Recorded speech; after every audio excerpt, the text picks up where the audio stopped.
walked out of the swamp, and there she was, New Marais. Came here 4 years ago while learning how to climb.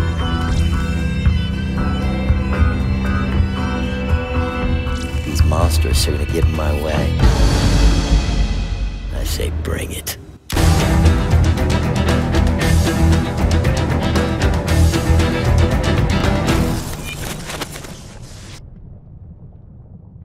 What do you get when you put together a renowned rock drummer, classical musicians, a southern funk band, an award-winning composer, and Sony Computer Entertainment?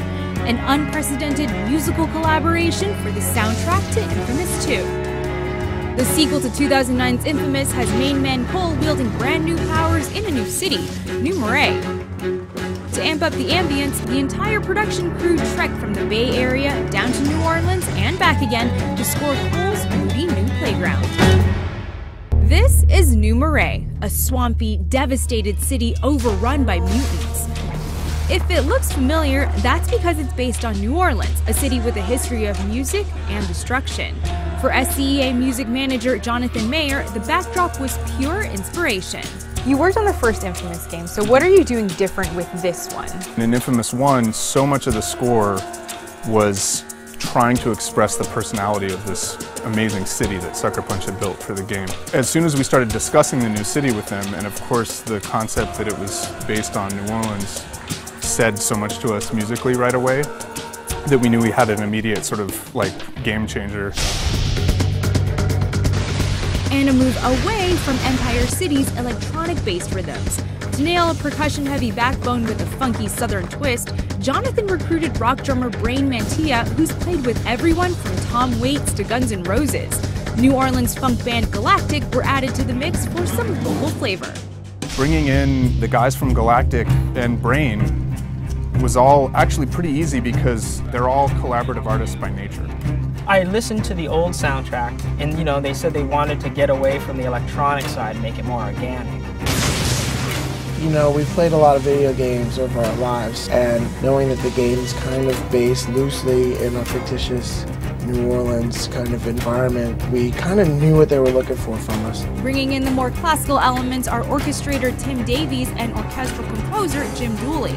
They both contributed to the first game's soundtrack.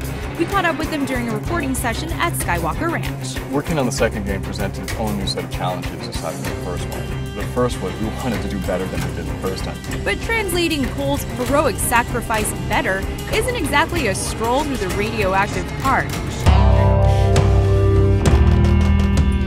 Under Jonathan's guidance, the musicians were forced to stretch their creative comfort zones. We started thinking, well, let's take real musical instruments and stuff like that and just make them sound weird and twisted and dark. Well, what we did with this is we worked with a small string group, and with 5 players and close miking, and getting sort of really having them involved in the process, we were able to get lots of unique sounds out of classical instruments. So it was just violin, viola, cello, and bass, but we kind of made them sound in a way like distorted guitars. These cues that Jonathan would give us, which were just that, like cues, that didn't have to be exactly this length, and there was a certain amount of freedom built in there for us to just try and develop the sound that he was describing. In a funny way, it was kind of pick a bunch of wrong notes and odd rhythms. He's heroic, but it was very distressed, so that's why when I was making the percussion sounds, I was really trying to, I detuned a lot of them. I never tuned up when I had somebody play a bass or anything, because that kind of dissonance is part of the game. They were just forced to sort of do things kind of wrong. We could build to that. That was hip.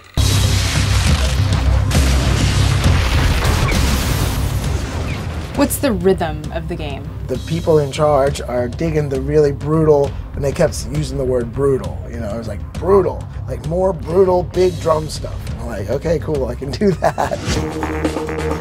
Like in Cole's first adventure, unconventional sounds required some unconventional techniques and instruments. Stuff like frying pans and just, mixing bowls, those kinds of things sprinkled around this 9-bingy bass drum and different calfskin-headed drums that I've been collecting. And then we would start, be hitting the strings with pencils. Tim started getting really creative with the kinds of direction he would put on the charts for these guys to play. Here we go. He came up with a direction that would be over, certain parts that the guys were supposed to play would say FWI on the score over them. Nobody wanted to be the guy that was like, what does this mean? And then finally someone did, and Tim sort of looked at them like, you should know this, and went, it means f with it.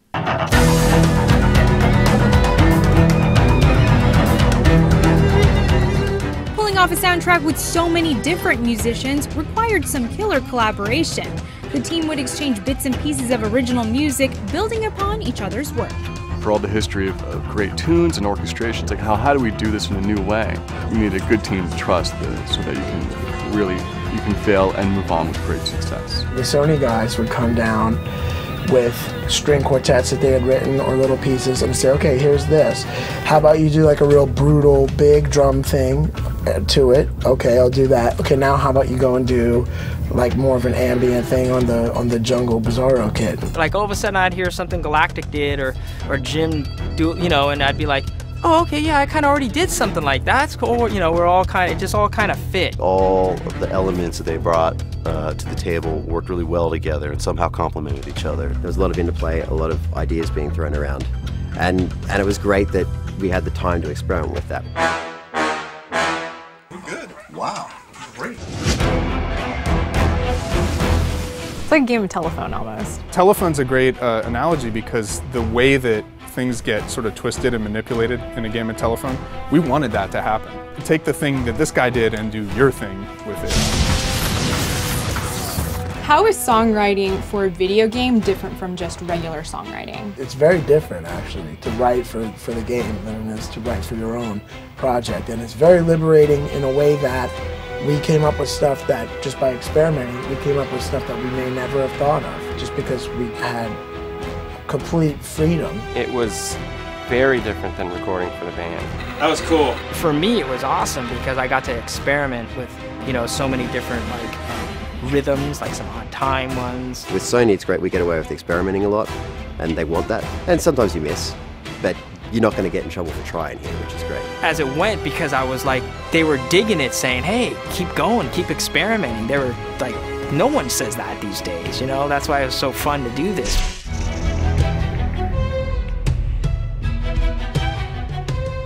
Some games use techniques that make their soundtracks and music more seamless. They'll do it all in one key, all in one time signature. Right. You guys did not do that. No.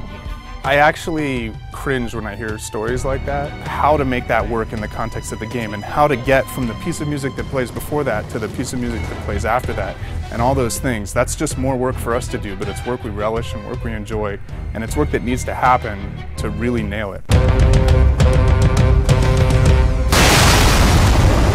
And from the sounds of it, they did. Since these super musicians scored Cole's journey, we had to ask, what superpower would they want? Flying. It would have to be some sort of super sax playing ability. Wow. I would like to be able to read people's minds. I'd like to have gills, like Waterworld. I would like to be able to drink, as much beer as I could possibly humanly consume without being drunk. I think probably like the cool geek answer for me would be telekinesis. I've always wanted to do telekinetic. Like I'll, spend a few minutes every day at my desk just trying to move things with my mind. Well, their telekinesis powers might need some work, but at least this set of talented musicians have one super skill down pat, creating a killer soundtrack for Cole's continuing saga.